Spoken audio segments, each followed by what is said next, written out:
Hey you, have you ever pulled for a character that looked really cool in theory, only to find out they're complete garbage and that you have wasted hundreds of dollars on a useless piece of shit? Such is the life of gacha gamers, but it doesn't always have to be like this. Despite the fact that power creeping sucks and that it is pretty much 99% of why characters become obsolete, we're gonna be haunted by this really cool game mechanic for the rest of our lives. Now, you might be thinking, well, this sucks. Anyone who I pull for is gonna become virtually useless sooner or later. Keep in mind that I am saying virtually because we are playing a video game. But what if I told you that it does not always have to be like this? You see, I want to take Genshin Impact up for comparison, since the game has been out for like 4 years compared to the 2 months of ZZZ. Characters like Bennett, Xiangling, and Fischl have effortlessly maintained their reputation throughout the game's entire lifespan, but mostly because in the early days of 1.0, so back in 2021, wow, I am starting to feel really old, like I am actually speedrunning towards my grave. Oyo didn't really have a good idea of what to do with the 4 stars, and so they basically made them almost,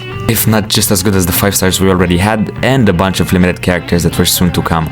But this in turn backfired when people realized that they don't need to pull for the newest 5 stars in order to clear the hardest content in the game, and so bad characters were born. But I've already went on a big enough tangent. I just want to give some context for my picks during this video, to be honest. Just think that it's really interesting to see how previous games affect the balance of newer titles, just as how Genshin Impact pretty much spared ZZZ of a lot of balancing issues regarding characters. Anyway, as I was saying, I've been yapping for way too long now. Let's get right into it. Oh, whoa, you thought I was gonna start the video without telling you to absolutely smash that subscribe button? Would not be a YouTube video if I didn't tell you that only 0.001% of people who watch this video are actually subscribed. For real, I unironically always try my absolute best to push out the best content for you guys, and I do it for free. So please support the channel by liking and subscribing. It would genuinely mean the world to me, and it only takes about a second to do so. Thank you, and let's begin. Starting us off, we have the machine-loving mommy, Grace. Her fast-paced kid plays out extremely smooth, being unable to be interrupted when doing literally any move of her kid. Her whole shtick is about filling up her meter that's displayed at the top left corner. Meter full equals damage big. You can get 1 stack of zap for each time you hit an enemy with your pew pew gun. Now, hitting your enemies 7 whole times before being able to use the part of your kit that actually does what your character is supposed to be doing might seem like a lot, but you are forgetting something, because Grace is an American-inspired character, and she is physically unable to press the trigger on her gun less than at least 3 consecutive times before stopping. So that means 3 stacks for 1 single attack. After charging up your 7 batteries, you may then unleash freedom onto your foes, building up an insane amount of shock. The fact that she multiplies her own application rate and has incredibly high anomaly mastery makes her the perfect and borderline necessary teammate for anomaly teams. Her full potential though is sort of locked behind other S-tier agents, so she naturally requires a ton of investment before being able to truly shine. Up next, eating her way up towards number 9, we have Saku. The only logical comparison that I can think of is like a side of broccoli. Great if you love broccoli, but I think that 99% of people will prefer something else like mashed potatoes. She gives a very standard attack buff that isn't bad by any means, but it's just that it's very generic. In the best case scenario, you can obtain a buff of a maximum of 1000 attack and 20% increased ice damage, thanks to her core passive. And we literally have like only 1 ice DPS, which is coincidentally the best DPS in the entire game actually. Another aspect of her kit is that she is extremely reliant on her EX skill. You need to use it 3 whole times to get the maximum buff. Not only does that take a fair amount of time to build up, but sadly Saku takes her sweet time on performing the attacks, leading to less main DPS uptime. She is by all means a straightforward stat stick, but did you know that she can also do some pretty impressive damage herself? If you press the special attack again, she will enter the Frosted Banner state, in which she gains enhanced basic and dodge attacks that last 45 seconds or for a set number of attacks. And her multipliers are quite high too, almost higher than Ellen's. It's just that because she has both supportive and DPS abilities, she excels at none. At number 8 on the list we have Seth. He is an all-around amazing support that boasts both offensive and defensive capabilities, except he does it right.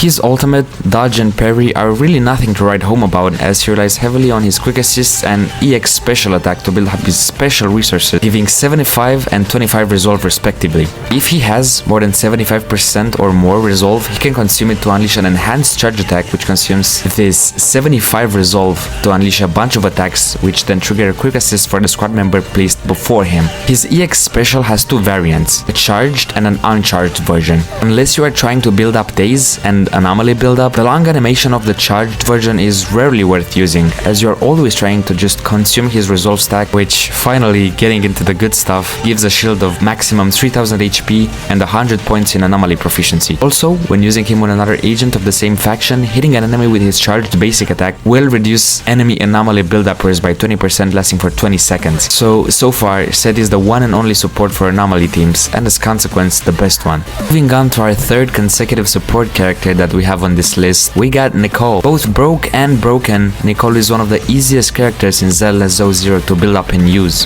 Her normal attacks have an enhanced version that is displayed at the top left through some bullets. These stacks more than double her normal attack damage and can be reloaded with her charged attack. Now, double damage on nothing is honestly still close to nothing, so we'll just ignore this part of her kit. Nicole is known for shredding the defense of her enemies by up to 40% at max level when using her skill, which is just insane, and will be even more insane later down the line when enemies get tougher and have more defense. Her EX special is also great at grouping enemies, which is honestly underappreciated, seeing as we only have like 2 or 3 moves in the entire game that do that, and one of them being on the best character in the entire game that I will talk about later. Her ultimate is one of the few ones in the game that is actively worth using frequently and consistently, as it gives everyone in the party 10 energy and 20 energy to the next character that she switches to. Yes, she is kind of locked behind M1, but she's also a free character, so if you want a generally reliable support for any situation, Nicole's your pick. At number 6 comes one of my personal favorite characters in the entire game, Lycan. He is an undisputed beast, literally, when it comes to stunning enemies. Starting the highest base impact in the entire game, he makes solid units like Ambi and Colada shake in their boots and make way for the best stun unit in the entire game. His combo string consists of 5 rapid attacks that deal puny physical damage and are not worth using in any situation. However, you can charge up to 3 basic attacks in a row, dealing ice damage and increasing his daze build-up by up to 53.3%. You're always gonna be using this in combination with his charged EX skill, as his uncharged version that leaves 20 energy in his pocket is almost never worth using, due to the sheer inflicted daze that you're missing out on. Either way, you still get 25% ice res reduction. This gives a nice combo of 3 fully charged attacks into his charged skill that is really easy to use and does wonders for any team that fits him. Also, his ultimate has some crazy daze multipliers too, but it should be saved up for the DPS, but I am slowly turning into a furry. Moving on to number 5, we have honestly one of the best support characters in the entire game that I am just so sad I missed on, Chingi. Honestly, you could make the argument that Lycan clears her in terms of buffs and stun potential, but I honestly think that more generic buffs that, well, benefit a variety of teams are gonna be better than a single buff for maybe not even a handful of characters that we have in the game. When doing electric damage, Chingi will fill up her Flash Connect voltage bar. You can do so by performing your first 2 basic attacks and then spamming the basic attack button on your 3rd strike to continuously hit the floor using your staff, and then letting go after 1.5 seconds, perform your final empowered attack. When above 75% charged, she will enter the Flash Connect state, in which she can use her enhanced charge attack, dealing 5 strikes that do immense daze, contributing to how her damage amp works, and even counts as a perfect dodge if you timed it correctly. As for the buff, when Chingi strikes an enemy with her combo attacks, she gains stacks that can more than double your stun multiplier. That is how she truly shines in my opinion, and that is why I think she is a bit above Lycan.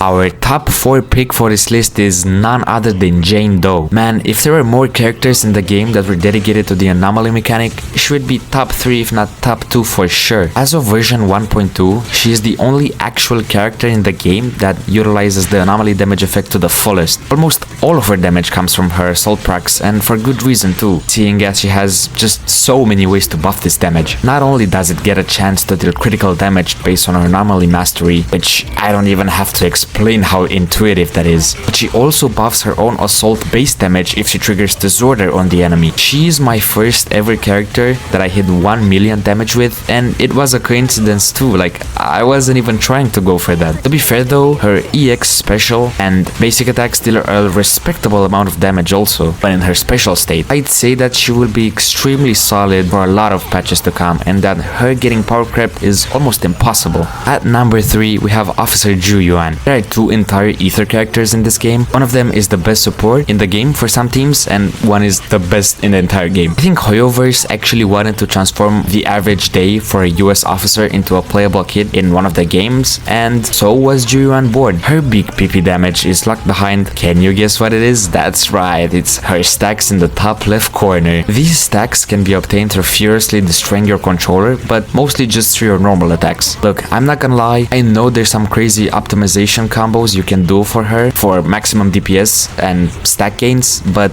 like no one cares. Just make sure you have 6 to 8 of these and hold down the charge attack and dodge sometimes if you feel like it. If you really want it, you could go above and beyond maximizing her true potential, utilizing her 6 basic attack that doesn't show up in the multipliers and stuff like that. But honestly, personally, I'm just gonna enjoy defending myself in game, of course. Just barely getting dethroned from number 1 is Ellen Joe, basically the mascot for this game. Guys, you will not believe me when I say this, okay? Brace yourself. I know this is a lot to hear, but her damage is based off her stacks displayed in the top left corner. You can get these by using her charge to dodge, attack, and quick assist, and your EX, special, and ultimate also give you like 1 stack. Just like any self-respecting DPS, she gives herself a bunch of crit damage and ice damage bonus, leading to some insane stats that so far just can't be rivaled by any other DPS in the entire game. I'm sure that'll change in the future, but one thing I will say is that her gameplay is so insanely satisfying due to everything literally comboing into everything flawlessly. She has more skill expression that is necessary to deal decent damage than usual, but wow is it rewarding. You can do skill into BA3 into double skill into BA3 for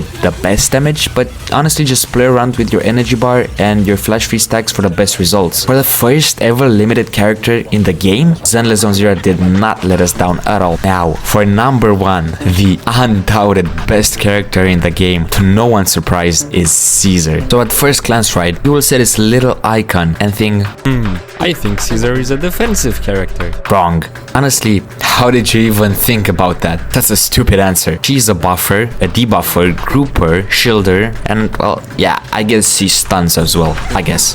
All of her insane stats are received by her and her teammates pretty much in the exact same moment she successfully parries an enemy using her skill and then pressing her EX skill button again. She's way beyond overtuned, and it is scary to think that we have a character this broken only 2 months into the game's release. Everyone knows that she's gonna be a staple in any team for like years to come, especially due to her ways of unlocking her team-based passive, which is, and I'm not kidding, literally anyone who has a defensive assist. Okay, I'm not gonna name everyone who has one, but here's everyone who doesn't. Zhu Yuan, Billy Kid, Grace, and Rina. First off, you're never gonna use any of the characters in general besides Zhu Yuan, and even if you do, bro, there's a whole ass other team slot for you waiting, and her EP is just so cool. I can't let the gang know I F with this. Thanks for watching, guys. This was for sure one of my longer videos, and I appreciate it a lot if you watched until the end. Like I said at the beginning though, I do my absolute utmost to push out the best possible content for you guys, and